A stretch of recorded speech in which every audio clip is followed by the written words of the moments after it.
ఎన్నో యాత్రలు, ఎన్నెన్నో యాత్రా స్థలాలు, దేశ విదేశాల పర్యటన స్థలాలు, వీటితో పాటు గుర్తుకు వచ్చే పేరు భాస్కర్ ట్రావెల్స్.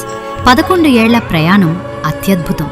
వేల మైళ్ల ప్రయాణం ఒక్క అడుగుతోనే మొదలవుతుంది అన్నట్లు మీ ప్రయాణానికి మా భాస్కర్ ట్రావెల్స్ మొదటి అడుగు కావడం సంతోషం. ఏ చోట విన్నా, ఏ నోట విన్నా ఒకటే మాట, Bhaskar travels. All travel services under one roof. Bhaskar travels, Pratibha school road, Jangareddygudem. Welcome to smart TV news. దేవాలయాల్లో భక్తులకు మెరుగైన సేవలు అందించడంతో పాటు దేవాదాయ శాఖ ఆస్తుల పరిరక్షణకు కూడా పటిష్టమైన చర్యలు తీసుకుంటున్నామని దేవాదాయ ధర్మాదాయ శాఖ రాష్ట్ర కమిషనర్ కె రామచంద్ర నాయక్ వెల్లడించారు. జంగారెడ్డిగూడెం మండలం గురవాయిగూడెం గ్రామంలోని శ్రీమద్ది ఆంజనేయ స్వామి దేవస్థానాన్ని కమిషనర్ రామచంద్ర మోహన్ గురువారం సందర్శించారు.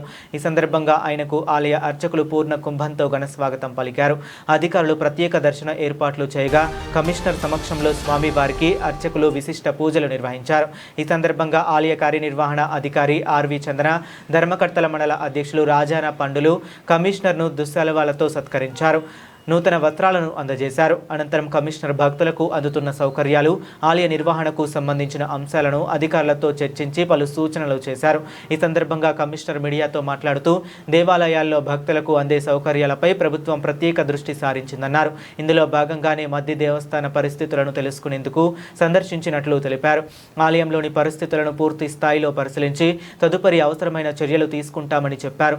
భక్తులకు సేవలను మరింత సులభంగా అందుబాటులోకి తీసుకురావడానికి కొత్త సాఫ్ట్వేర్లను రూపొందించినట్లు కమిషనర్ పేర్కొన్నారు. వీటి ద్వారా భక్తులు ప్రత్యక్షంగా, పరోక్షంగా వివిధ సేవలను పొందవచ్చని, తద్వారా సమయం వృధా కాకుండా చర్యలు తీసుకుంటున్నామని వివరించారు. అదేవిధంగా దేవాదాయ శాఖకు చెందిన ఆస్తుల పరిరక్షణపై కూడా ప్రత్యేక దృష్టి సారించినట్లు చెప్పారు.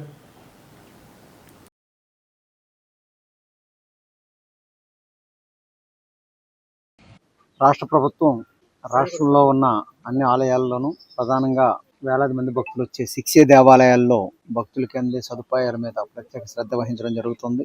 పారిశుధ్యం కానీ, క్యూ లైన్ల నిర్వహణ కానీ, దర్శనానికి వచ్చినప్పుడు దేవాలయం లోపల అందే సౌకర్యాల విషయంలో కానీ, ఎక్కువసేపు టికెట్ల కోసం వీటి కోసం క్యూ లైన్లు నిర్వహించాల్సిన అవసరం లేకుండా మనమిత్ర వాట్సాప్ యాప్ ద్వారా, కియోస్కుల ద్వారా, కంప్యూటర్లో ఆన్లైన్ బుకింగ్ ద్వారా ఈ రకంగా సాఫ్ట్వేర్ను ఉపయోగించి వాళ్ళు తేలిగ్గా ఇక్కడికి వచ్చే ముందే టికెట్లు తీసుకుని, లేదా వచ్చిన వెంటనే ఆ కియోస్కులో టికెట్లు తీసుకుని సులభతరంగా దర్శనం కానీ, ఇతర సేవలు కానీ వినియోగించుకునేలా ప్రత్యేక ఏర్పాట్లు చేయడం జరిగింది. దీంట్లో ముఖ్యమంత్రి గారు ప్రత్యేక శ్రద్ధ వహించే విషయంలో, ఈ సాఫ్ట్వేర్ ఇంప్లిమెంటేషన్ విషయంలో శ్రద్ధ తీసుకోవడం జరిగింది. దానివలన భక్తులు ప్రారంభంలో కొంత అలవాటు అయ్యే వరకు కొంత ఇబ్బంది ఫీల్ అయినా ఇప్పుడు అనేక చోట్ల నుంచి వస్తున్న ఫీడ్బ్యాక్ ఏంటంటే భక్తులకు చాలా సౌకర్యవంతంగా ఉందని. అదేవిధంగా పారిశుధ్యం మీద ప్రత్యేక శ్రద్ధ వహించడం జరుగుతుంది.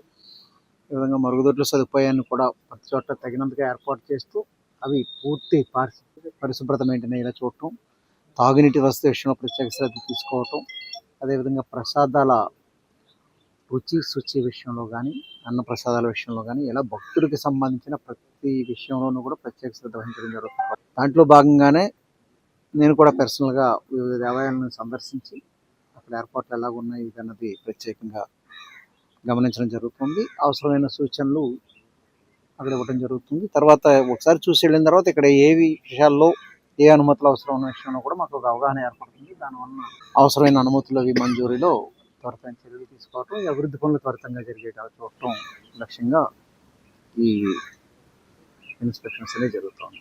సాఫ్ట్వేర్ని వినియోగించి భక్తులకు సేవలు మరింత అందుబాటులోకి తీసుకురావటం. ఇప్పుడు ఇక్కడికి వచ్చిన తర్వాత పలానా సేవ దొరుకుతుందో లేదో ఇదో ఇవన్నీ చేసుకుంటాం. ఒకటి ఏంటంటే దర్శనం క్యూ లైన్లో నిలబడే ముందు టికెట్ కోసం ముందు కొంతసేపు క్యూ లైన్లో నిలబడుతుంది.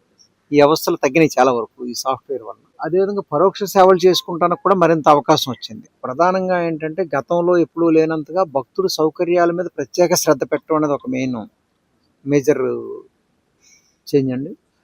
అదేవిధంగా భూముల విషయంలో అయితే డేటా కంప్లీట్గా అప్డేట్ చేయడం జరిగింది. గతంలో డేటా ఎంత పర్ఫెక్ట్గా లేదు. దేవాదాయ శాఖ ఆస్తులకు సంబంధించి డేటాను పూర్తి ప్యూరిఫికేషన్ చేసి పర్ఫెక్ట్గా రూపొందించడం జరిగింది. దాన్ని సాఫ్ట్వేర్లో రెవెన్యూ రికార్డ్స్ తోటి, అదేవిధంగా రిజిస్ట్రేషన్ శాఖ రికార్డులతోటి కూడా అనుసంధానం చేయడానికి చర్యలు తీసుకుంటూ ఉన్నాం. 3 శాఖల రికార్డుల అనుసంధానం పూర్తయితే ఈ ఆస్తులు దుర్వినియోగం కానీ దురాక్రమణకి వేరే ఆస్కారం తగ్గుతుంది. అదేవిధంగా కోర్టు కేసుల్లో లిటిగేషన్కి సంబంధించి కూడా చాలా వరకు లిటిగేషన్ కూడా తగ్గిపోతుంది. ఓ పక్కన దేవస్థానాల ఆస్తులు కాపాడటానికి మరింత ప్రభావవంతంగా పనిచేయగలుగుతాం. అట్ ద సేమ్ టైం పొరపాట్లు జరగకుండా ఈ నిషేధ జాబితాలో ఎంట్రీలు ఇటువంటి పొరపాట్లు జరగకుండా కూడా అన్ని విధాలా జాగ్రత్త తీసుకోవటం సులభతరం.